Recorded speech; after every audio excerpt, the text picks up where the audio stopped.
నమస్తే, నా పేరు ప్రశాంతి. సీ న్యూస్ కు స్వాగతం. ముందుగా హెడ్లైన్స్ చూద్దాం. కేబినెట్ భేటీలో పలు కీలక నిర్ణయాలు. చంద్రబాబు అధ్యక్షతన మంత్రి మండలి సమావేశం. తూర్పు గోదావరిని అగ్రగామిగా నిలుపుతాం వెల్లడించిన జిల్లా కలెక్టర్ ప్రశాంతి.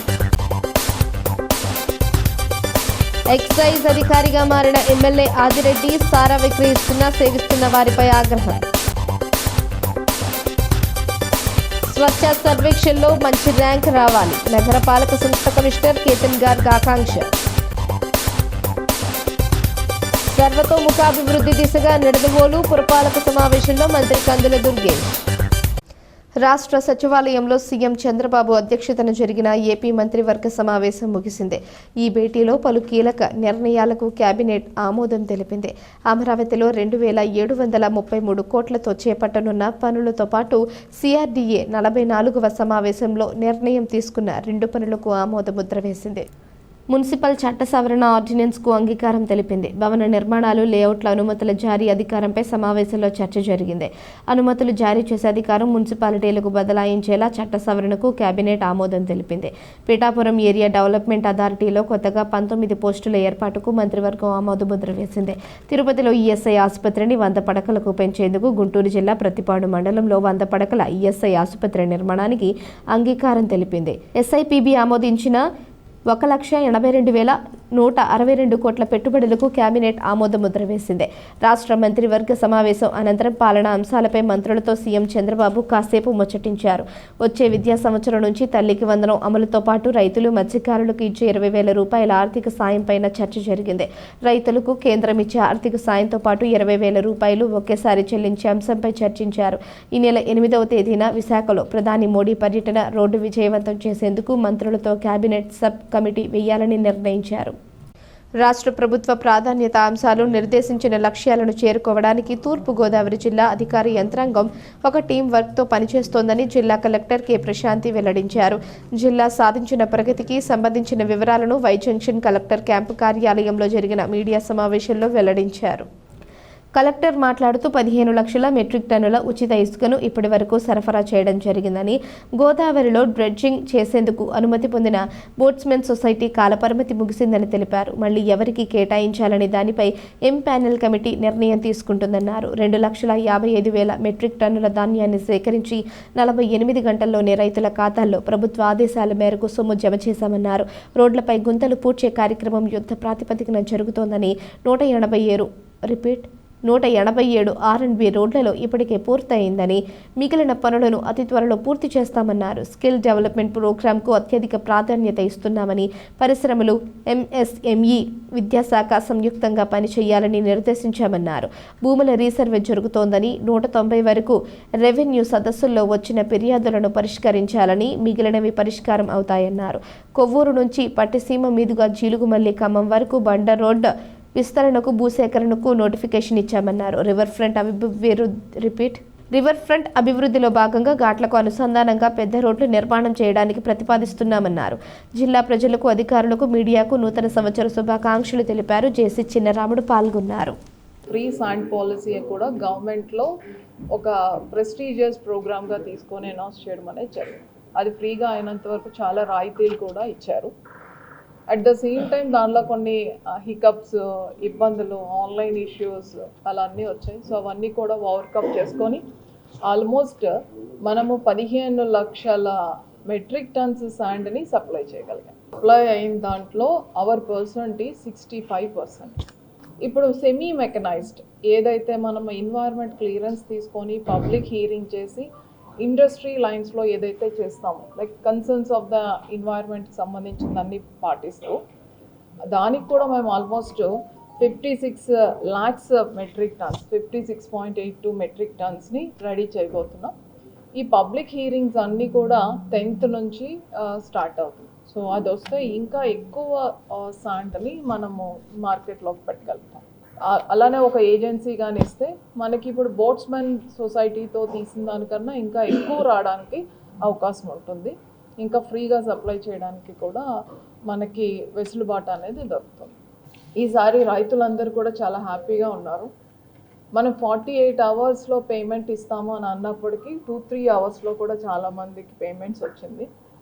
దానివల్ల మేము ఫేస్ చేసిన ఇబ్బంది ఏంటంటే గతంలో బయటకి సేల్ చేసిన వాళ్ళు కూడా ఇప్పుడు వెంటనే వచ్చేస్తుంది కాబట్టి ప్రొక్యూర్మెంట్ సెంటర్స్కే ఇస్తాము అన్నారు. సో అది కూడా చాలా వరకు చేసుకొని మనకి ఇచ్చిన టార్గెట్ కన్నా ఎక్కువ ఆల్మోస్ట్ 2,52,000 వరకు మెట్రిక్ టన్స్ మనము ప్రొక్యూర్ చేసాము. అలానే 580 crores వరకు వాళ్ళకి అమౌంట్ కూడా చెల్లించడం జరిగింది.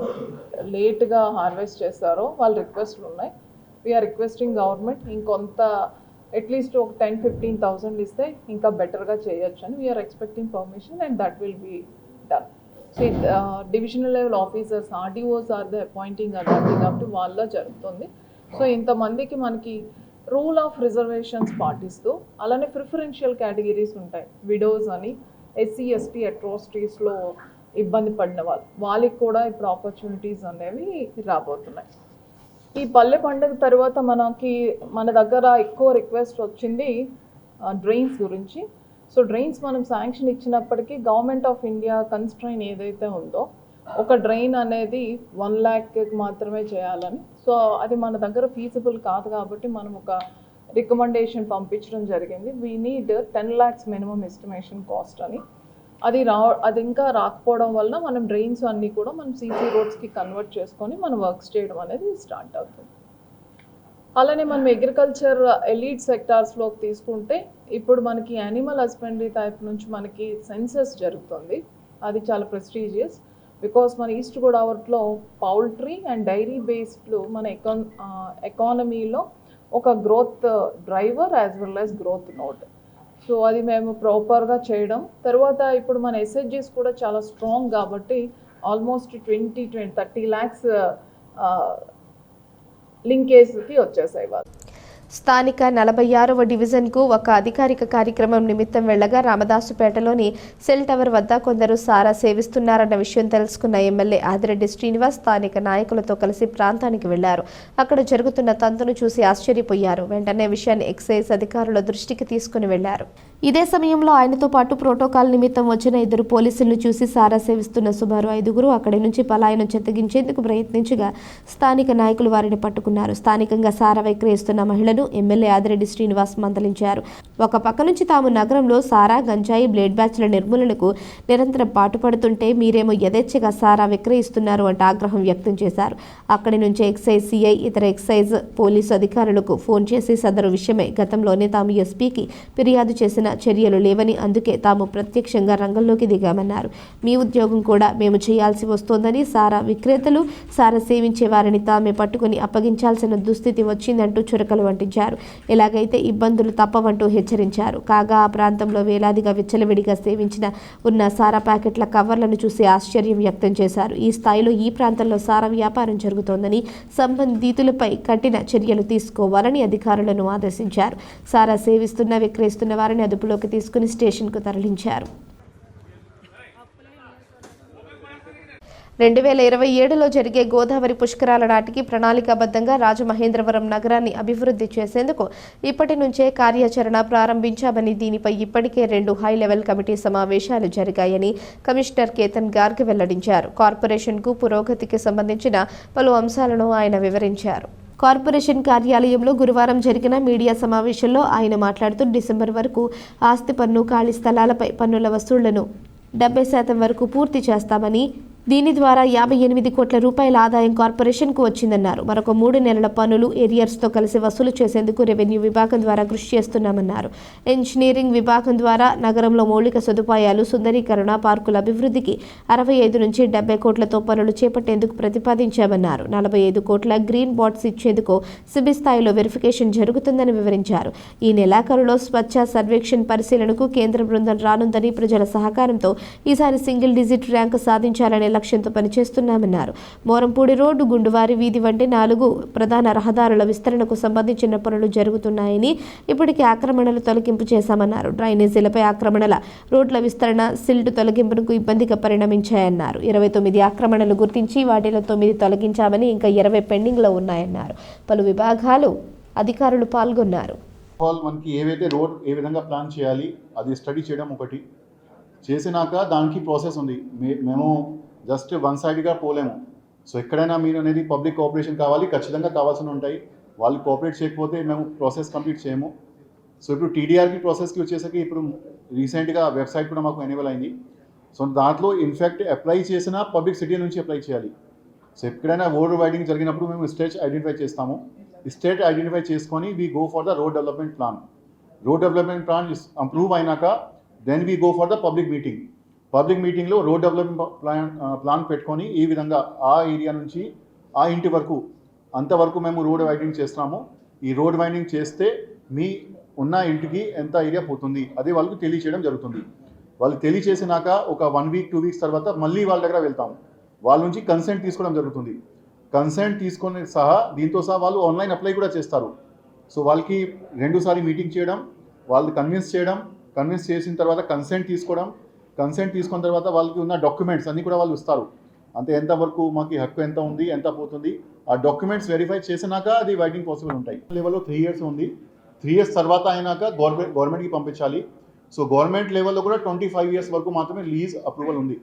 5 ఇయర్స్ దాటా అయినాక గవర్నమెంట్ లెవెల్లో కూడా లీజ్ ఎక్స్టెండ్ చేయడానికి ఏమీ ప్రొవిజన్ లేదు, రూల్లోనే ప్రొవిజన్ లేదు. ఫస్ట్ ఆఫ్ ఆల్ సెకండ్, అట్లాంటివి షాప్స్కి అంటే లీజ్ ఏవైతే ఎక్స్పైర్ అయింది అంటే ఈ రోజు లీజ్ ఎక్స్పైర్ అయింది కాదు. కొన్ని షాప్స్కి ఈ సంవత్సరం 2024లో జరిగింది, కొన్ని షాప్స్లో 23లో జరిగింది, 22లో జరిగింది.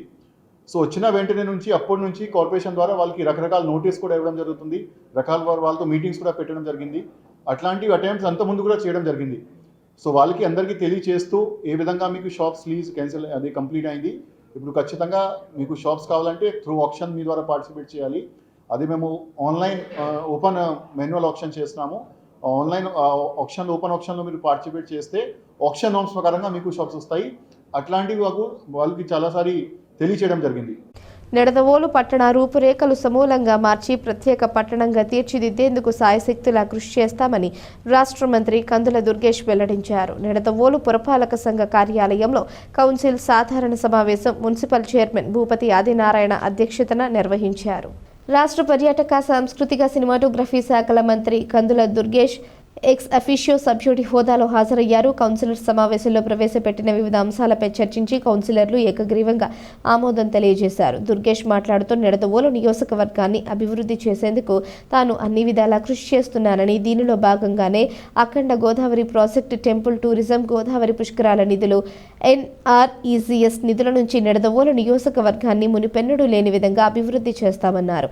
ఈ నిధులను సక్రమంగా వినియోగిస్తూ నిడదవోలు నియోజకవర్గ అభివృద్ధికి అన్ని శాఖల అధికారులు, నిడదవోలు పురపాలక సంఘ కార్యవర్గం కృషి చేయాలని కోరారు. ప్రతి ఒక్కరూ తమ సహాయ సహకారాలు అందించి నిడదవోలును మరింత అభివృద్ధి పరిచేందుకు కృషి చేయాలని పిలుపునిచ్చారు.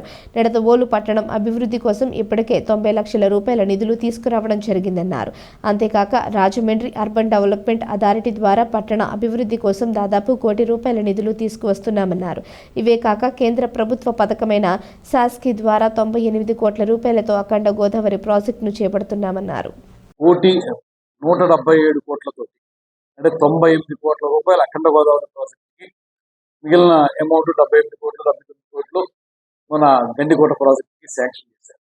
దాన్ని మనం డిపిఆర్ ఇమ్మన్నారు. డిపిఆర్ ఇమ్మన్నప్పుడు నేను వారు ముందు పెట్టినటువంటి డిపిఆర్ కాకుండా అక్కడ వారు ముందు పెట్టింది ఏంటంటే మన హేవలాక్ బ్రిడ్జ్ ఉంది కదా రాజమండ్రిలో, ఆ పాత గోదావరి బ్రిడ్జిని సుందరీకరించి దాని మీద వేసైడ్ రెస్టారెంట్స్ పెట్టి అక్కడి నుంచి మధ్యలోంచి మెట్లతోటి కింద బ్రిడ్జి లంకన అందులోకి దిగి అక్కడ రిసార్ట్స్ కట్టుకుని ఆ రిసార్ట్స్లో జనానికి తీసుకురావడానికి కడియం నర్సరీస్ని కలిపి మొత్తంగా గోదావరి పరివాహక ప్రాంతాన్ని సుందరంగా తయారు చేయడానికి వీలుగా దాన్ని శాంక్షన్ చేశాను. అప్పుడు నేను ఇంటర్వ్యూని అయ్యి నేను చెప్పింది ఏంటంటే దాన్ని నిడదవోలు కూడా ఎక్స్టెండ్ చేయండి అని చెప్పాను. ఆ డిపిఆర్లో మనకిప్పుడు మన కాలువ ఏదైతే ఉందో గోదావరి కాలువ, ఆ కాలువలో బోటింగ్ యాక్టివిటీ వస్తుంది. తర్వాత రెస్టారెంట్స్ కడతారు. అదేవిధంగా కోట సత్యం తల్లి టెంపుల్ని డెవలప్ చేసేదానికి కూడా ఆ డిపిఆర్లో పెట్టించారు. కేవలం 27 లక్షలతో మాత్రమే కొంతవరకు మాత్రమే పని జరిగింది. దానికి ఇప్పుడు ఎస్టిమేషన్ చేయించాం. ఎస్టిమేషన్ చేస్తే మొత్తం మీద దానికి 3 కోట్ల రూపాయలు అవసరం ఉంది. దాన్ని ఒక మంచి ఇండోర్ స్టేడియంగా తయారు చేయగలుగుతున్నారు. దానికి మనం కేంద్ర ప్రభుత్వం దగ్గర నుంచి అప్రోచ్ అవ్వాలి. ఇక్కడ మనకు అంత ఫండ్ ఉండదు. అందువల్ల క్రీడా వికాస్ అనేటువంటి ప్రోగ్రామ్ ఏదైతే ఉందో దాని కింద నిన్ననే నేను లెటర్ పంపించాను. ఆ రిమైనింగ్ అమౌంట్ ఏదైతే ఉందో దాన్ని మాకు శాంక్షన్ చేయమని చెప్పి అడగడం జరుగుతుంది. ఇవాళ మళ్ళీ ఉప ముఖ్యమంత్రి పవన్ కళ్యాణ్ గారి దగ్గరే ఉన్నాయి కాబట్టి ఈ శాఖలో ముఖ్యంగా జల్ జీవన్ మిషన్ ఆయన దగ్గర ఉంది, అమృత అయితే మున్సిపల్ అడ్మినిస్ట్రేషన్ ఉంటుంది. కానీ ఏదైనా ఆయన ఒక ప్రత్యేక శ్రద్ధ చూపించి దీని మీద ఫండ్ని మళ్ళీ మొబలైజ్ చేసి దీన్ని అభివృద్ధి చేయాలని ఆలోచన చేస్తున్నారు. అందులో భాగంగా అమృత్ పథకం కింద మనకి మంచినీటిని సరఫరా చేసేటువంటి కార్యక్రమానికి కూడా త్వరలోనే, అంటే వెంటనే పూర్తవుతుంది కదా, త్వరలో ప్రారంభం జరగడానికి దాని మీద కూడా కృషి చేస్తా ఉన్నాం. రాబోయే రాజమహేంద్రవరం నగరపాలక సంస్థ ఎన్నికల్లో మేయర్ పదవికి తాను పోటీ చేస్తాను అనటంలో ఎలాంటి సందేహం లేదని, తన పోటీకి కూటమిలోని పార్టీల నాయకుల ఆమోదం కూడా 100% ఉంటుందని తెలుగుదేశం పార్టీ రాష్ట్ర ప్రధాన కార్యదర్శి గూడా మాజీ చైర్మన్ గన్ని కృష్ణ అన్నారు. మోరపూడిలోని శుభమస్తు ఫంక్షన్ హాల్లో గురువారం మీడియా సమావేశం నిర్వహించిన గన్ని తొలుత మీడియాకి, నగర ప్రజలకు, కూటమి శ్రేణులకు నూతన సంవత్సర శుభాకాంక్షలు తెలిపారు. అనంతరం మాట్లాడుతూ 2019 నుంచి 2024 వరకు వైసీపీ పాలనలో ఆంధ్ర రాష్ట్ర ప్రజలు చాలా ఇబ్బందులు పడ్డారని, ఆర్థిక వ్యవస్థ అతలాకుతలమైందని, అన్ని రంగాలు దెబ్బతిన్నాయన్నారు. 2024లో అధికారంలోకి వచ్చిన ముఖ్యమంత్రి చంద్రబాబు నాయుడు అన్ని రంగాలను ప్రక్షాళన చేస్తూ ఆర్థిక పరిస్థితులను చక్కదిద్దే ప్రయత్నాలు మొదలుపెట్టారన్నారు. దానిపై మేయర్ పదవికి పోటీపై పబ్లిక్ సర్వే నిర్వహించి అందులో 90% తనకు అనుకూలంగా రాకపోతే తాను పూర్తిగా రాజకీయాల నుంచి తప్పుకుంటానని ప్రకటించారు. ఇన్నేళ్లు రాజకీయాల్లో ఉన్న తాను ఒక్కసారైనా ప్రజాక్షేత్రంలో పోటీ చేసి గెలవాలన్న ఆలోచన వలన మాత్రమే ఈసారి మేయర్గా పోటీ చేయాలని ముందుకు వచ్చామని తెలిపారు. 2023 అనేది గతించిపోయింది, సంవత్సరాలు గడిచిపోయింది. 2023 వరకు 1999 నుంచి 2023 వరకు గడిచిన 5 ఏళ్ళు కూడా ప్రజలు 24 వరకు కూడా ప్రజలు చాలా పడిన ఇబ్బందులు అందరికీ కూడా తెలుసు, ప్రజలకు కానీ లేకపోతే మిగతా విషయాలతో కానీ తెలుసు. అవన్నీ కూడా సాధ్యం రిపేర్ చేయడం కోసం అని చెప్పి చంద్రబాబు నాయుడు గారు అవిశ్రాంతంగా కృషి చేస్తున్నాడు. అదొక విషయం. నేను అడుగుతున్నాను కూడా. ఎందుకంటే దీంట్లో ఉన్న ప్రాబ్లమ్స్ ఏంటంటే కొన్ని 1-2 ప్రాబ్లమ్స్. ఎనివే నేను I conveyed my intention to all the leaders.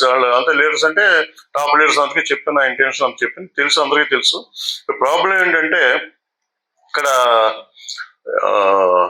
Corporation elections జరగడం ముఖ్యం. ముందు ఇక్కడ కార్పొరేషన్ ఎలక్షన్ జరిగితే క్యాండిడేట్స్ ఆటోమేటిక్గా నేను చెప్పక్కల్లా.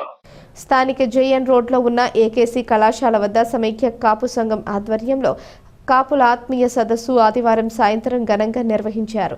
ఈ సదస్సుకి రాష్ట్ర పర్యాటక, సాంస్కృతిక, సినిమాటోగ్రఫీల శాఖల మంత్రి కందుల దుర్గేష్ ముఖ్య అతిథిగా విచ్చేసి అందరికీ నూతన సంవత్సర శుభాకాంక్షలు తెలిపారు. ఆహ్వాన కమిటీ పెద్దల ఆహ్వానం మేరకు విచ్చేసిన ఆయన మాట్లాడుతూ కాపు సంఘీయులందరూ ఐక్యంగా ముందుకు సాగాలని పిలుపునిచ్చారు. వారికి ఎటువంటి ఇబ్బంది వచ్చినా, సమస్యలు ఎదురైనా వెంటనే తన దృష్టికి తీసుకుని వస్తే తగిన విధంగా పరిష్కారం చూపేందుకు ఎల్లప్పుడూ ముందుంటానని భరోసా ఇచ్చారు. సుమారు గంటసేపు ఆయన కాపు సంఘీయులు పెద్దలతో సరదాగా గడిపారు. ఆయన ఈ సదస్సుకు విచ్చేసి తమతో ఆత్మీయంగా గడపడం పట్ల కాపు సంఘీయులు హర్షం వ్యక్తం చేస్తూ మంత్రికి కృతజ్ఞతలు తెలిపారు. ఈరోజు ఈ సమావేశానికి ఇచ్చేసినటువంటి కాపు ఆత్మీయ సోదరులందరికీ కూడా ఈ సమైక్య కాపు సంఘం తరఫున కృతజ్ఞతలు తెలియజేసుకుంటూ నూతన సంవత్సర శుభాకాంక్షలు కూడా మా ప్రత్యేకంగా తెలియజేసుకుంటూ మా కమిటీ వారు వచ్చిన వాళ్ళందరికీ కూడా ధన్యవాదాలు తెలియజేసుకుంటూ సెలవు తీసుకుంటున్నాం. మన మంత్రివర్యులు శ్రీ కందుల దుర్గేష్ గారు ఈ సమావేశానికి విచ్చేసి అందరితోనూ చాలా సమయం కేటాయించి ఆత్మీయంగా అందరినీ పలకరించి తమ విలువైన సమయాన్ని అందరికీతోని పంచుకోవడం వలన అందరూ ఆనందంతో ఈ నూతన సంవత్సరం తెలియజేసుకుని ఆ నూతన సంవత్సరం జరుపుకోవడం మా అందరికీ, మా కమిటీ వారికి ముఖ్యంగా ఆనందంగా జరిగింది. కోరిన కోరికలు నెరవేర్చే శ్రీ స్వయంభూ శ్రీ లక్ష్మీ నరసింహస్వామి వారిని దర్శించుకోవడం ఎంతో ఆనందంగా ఉందని వైఎస్ఆర్ కాంగ్రెస్ పార్టీ రాష్ట్ర యువజన విభాగ అధ్యక్షుడు రాజానగరం మాజీ ఎమ్మెల్యే జక్కంపూడి రాజా తెలిపారు. గురువారం స్వామివారిని దర్శించుకుని తలనీలాలు సమర్పించుకున్నారు. కోరుకొండ శ్రీ లక్ష్మీ నరసింహస్వామి వారి క్షేత్రంలో వైఎస్ఆర్ కాంగ్రెస్ పార్టీ నాయకులతో కలిసి మాజీ ఎమ్మెల్యే జక్కంపూడి రాజా స్వామి వారికి తలనీలాలు సమర్పించి మెట్ల మార్గం ద్వారా కొండపై ఉన్న స్వయంభూ శ్రీ లక్ష్మీ నరసింహస్వామి వారిని దర్శించుకుని ప్రత్యేక పూజలు నిర్వహించారు.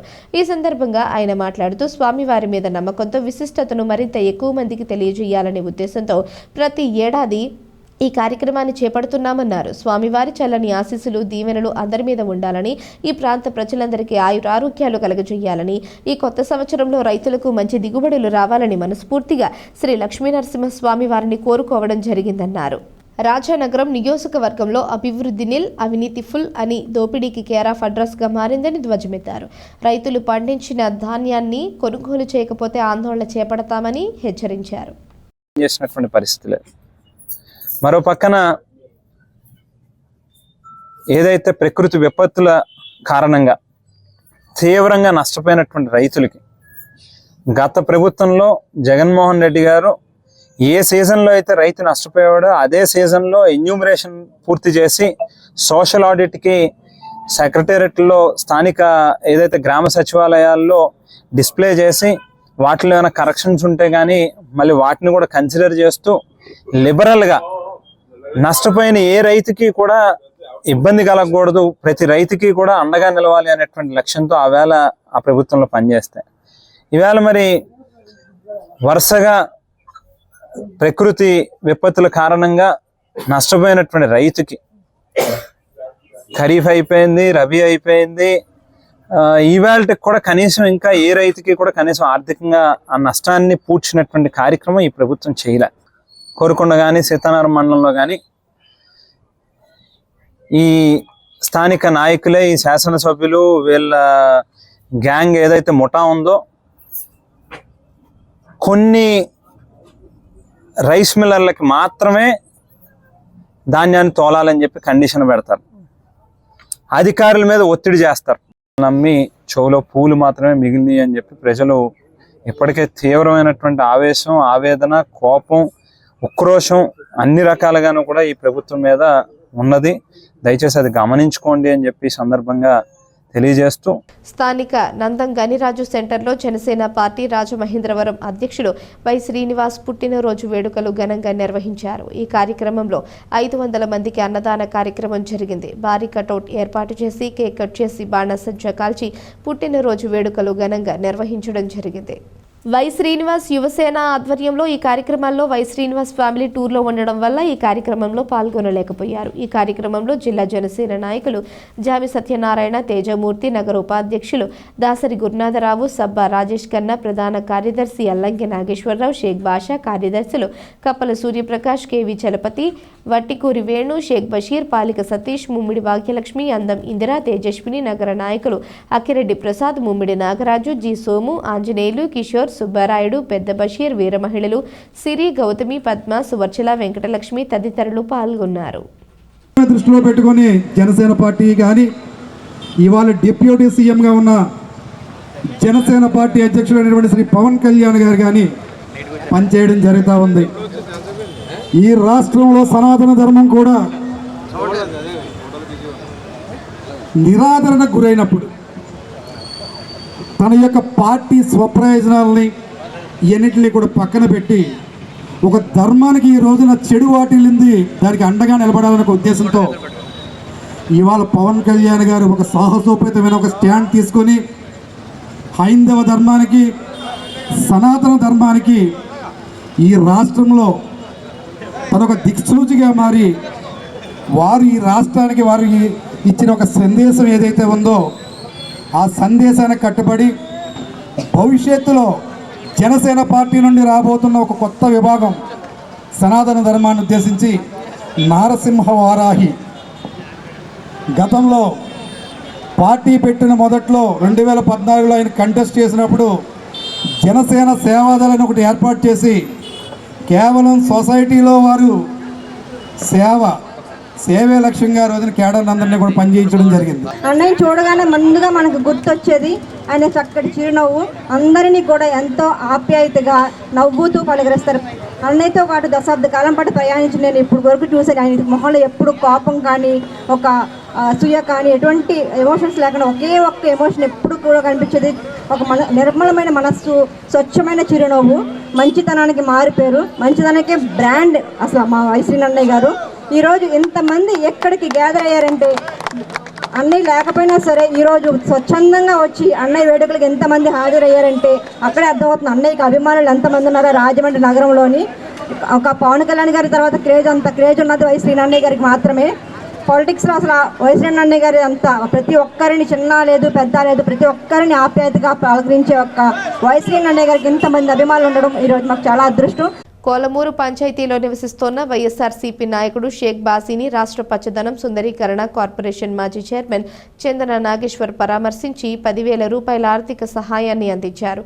ఆయన ఆరోగ్య పరిస్థితిని అడిగి తెలుసుకుని త్వరగా కోలుకోవాలని ఆకాంక్షించారు. ఇటీవలే జరిగిన రోడ్డు ప్రమాదంలో షేక్ బాసీ కాలుకి శస్త్రచికిత్స చేయడం జరిగింది. ఆపరేషన్ చేయించుకొని ఇంటి దగ్గర విశ్రాంతి తీసుకుంటున్న షేక్ బాసీని పరామర్శించి ఆరోగ్యం పట్ల తగు జాగ్రత్తలు తీసుకోవాలని చంద్ర నాగేశ్వర్ సూచించారు. త్వరగా కోలుకోవాలని వైఎస్ఆర్సీపీ నాయకుడు షేక్ బాజీకి 10,000 రూపాయలు ఆర్థిక సహాయం అందించారు. స్థానిక వైఎస్ఆర్సీపీ నాయకులు చెరుకూరి సత్యనారాయణ, డాక్టర్ అలీ, జాకురుస్ ఇన్ ఎండి షేక్ బాషా, ముజ్జు శ్రీను తదితరులు పాల్గొన్నారు. మదర్ చారిటబుల్ ట్రస్ట్ వ్యవస్థాపకులు B Muralidhar Rao, hitech bus travels agency employees association సంయుక్త ఆధ్వర్యంలో నూతన సంవత్సర వేడుకలు ఘనంగా నిర్వహించారు. గోకవరం బస్టాండ్ అంబేద్కర్ విగ్రహం వద్ద నూతన సంవత్సర క్యాలెండర్ ఆవిష్కరణ అంగరంగ వైభవంగా జరిగింది. ముందుగా భారత రాజ్యాంగ నిర్మాత డాక్టర్ బాబాసాహెబ్ అంబేద్కర్ విగ్రహానికి పూలమాలలు వేసి నివాళులర్పించారు. ఈ సందర్భంగా బీజేపీ రాష్ట్ర కార్యవర్గ సభ్యురాలు నర్సిపల్లి హారిక మాట్లాడుతూ అనేక సేవా కార్యక్రమాలు నిర్వహిస్తున్న మదర్ చారిటబుల్ సొసైటీ ఇదే మాదిరిగా అనేక సేవా కార్యక్రమాలు కొనసాగించాలని, రాబోయే రోజుల్లో మదర్ చారిటబుల్ సొసైటీని మరిన్ని సేవలు నిర్వహించాలని కోరుతూ అభినందించారు. క్రైమ్ సిఐ ఎన్ని రాంబాబు తదితరులు హాజరయ్యారు. ఈ సందర్భంగా కేక్ కట్ చేసి క్యాలెండర్ను ఆవిష్కరించారు. ఈ కార్యక్రమంలో డ్రైవర్స్ అసోసియేషన్ నాయకులు దేవి, శ్రీను, సతీష్, రాజు, కోల గణేష్, కోల వెంకటేష్, రామ్మోహన్, నవీన్, ప్రసాద్, బాబురావు, గౌతమి, శ్రీను, లక్కీ వంశీ, ఆరెంజ్ శేఖర్ తదితరులు పాల్గొన్నారు.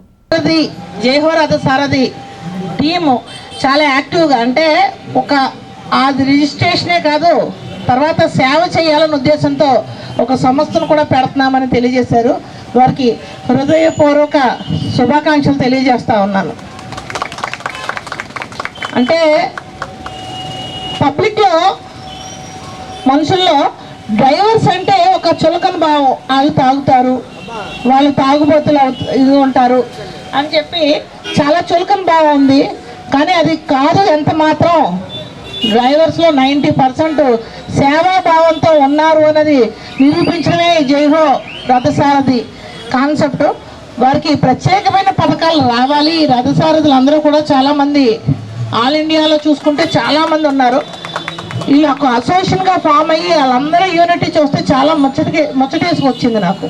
ఈ యూనిటీని ఇలాగే కొనసాగిస్తూ వాళ్ళు మరిన్ని సేవా కార్యక్రమాలు చేయాలి, వాళ్ళు ప్రభుత్వం నుంచి మరిన్ని బెనిఫిట్స్ పొందాలని చెప్పి నేను మనస్ఫూర్తిగా కోరుకుంటూ, రాజమహేంద్రవరానికి చెందిన ఎడ్జ్1 అనే విద్యారంగ పరిశోధనకు చెందిన అంకుర సంస్థ పాఠశాల విద్యార్థులకు గణితం మరియు సైన్స్ పాఠ్యాంశాలను మరింత సులభంగా బోధించడానికి ఉపయోగపడేలా నూతన జాతీయ విద్యా ప్రణాళిక అనుగుణంగా జీరో సైన్స్ ల్యాబ్ అనే డిజిటల్ ప్రయోగశాలను రూపొందించడం జరిగింది.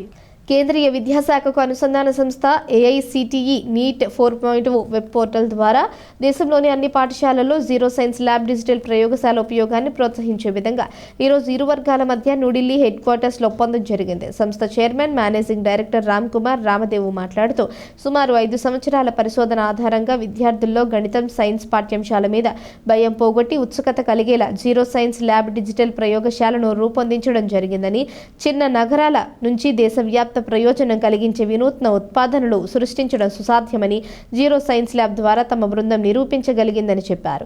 ఈ కార్యక్రమంలో సంస్థకు చెందిన CEO Brahmaji Rao, research director Haranatha Sharma పాల్గొన్నారు. వార్తలు ముగించే ముందు హెడ్లైన్స్ మరోసారి.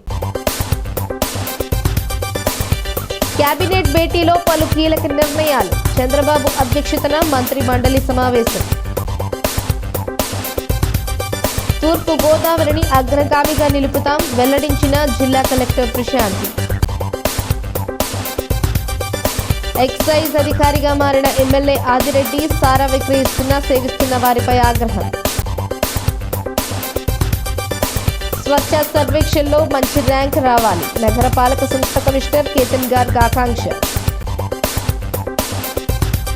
సర్వతోముఖాభివృద్ధి దిశగా నిడదవోలు పురపాలక సమావేశంలో మంత్రి కందుల దుర్గేష్. ఈ వార్తలు ఇంతటితో సమాప్తం. తిరిగి ప్రసారమయ్యే సీ న్యూస్లో మళ్ళీ కలుసుకుందాం. అంతవరకు సెలవు. నమస్కారం.